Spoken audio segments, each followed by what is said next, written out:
Так, туугандар, жалпыңыздарга ассаламу алейкум. Биздин Так маалымат каналыбыздын катталуучулары жана ошондой эле алыста иштеп жүргөн жалпы биздин мекендештер амансыздарбы? Бүгүн мен сиздерге кайрадан эле Нукат шаарынан салам айтамын. 2024 жылдын 28 июнь күнү болуп калды. Апта күнгө жума, баарыңыздарга ыйык жумаңыздар маариф болсун. Сааттын жебеси 10:17. Курс көтөрүлүп калыптыр. Бир аз дегенден сиздерге ушул нерсени дароо көрсөтөйүн деп Нукатка түшүп келдим. Финкабанктагы валюта курс боюнча тааныштыра турган болсок, рубль 0.98 болуп калыптыр, сатуусу болсо 1 сом 40 тиын экен туугандар. Доллар 86.30, евро 91.80.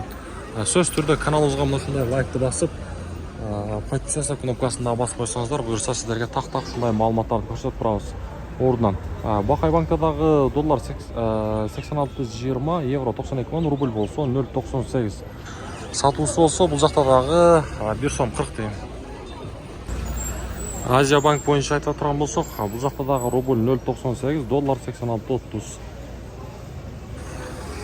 Туугандар, мен ар дайым айтам, ушу бекер болгон лайкты аябай сөз түрдө мына ушул лайкты басып, биздин каналга катталып койсоңуздар, буюрса жогоруда айткандай так ушундай маалыматтарды көрсөтүп турабыз. Акча алмаштыруучу жерди да көрсөтүп койдум, обменниктер.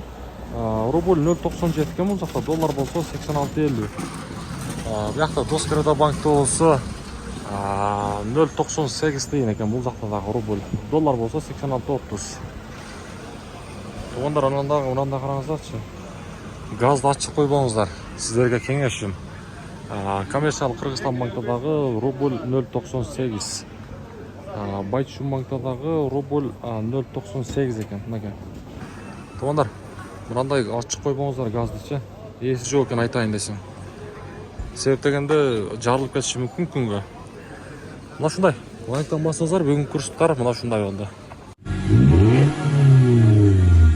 Ассаламу алейкум, Москвада иштеп эмгектенип жүргөн туугандар. Биз Казакстан Москва кирди чыкты кызматтабыз. Бизде көбүнчө Toyota Alphard үлгүсүндөгү кенен жолго ыңгайлуу унаалар. Жолго документтериңиз туура эмес болсо акысыз жасап беребиз. Жашоо шартка байланыштуу акчаңыз болбой калып кирип чыга албай жүрсөңүз, ал жагынан дагы жардам беребиз. Плюс 7-977 382 1093 Шергазы мырза жооп берет.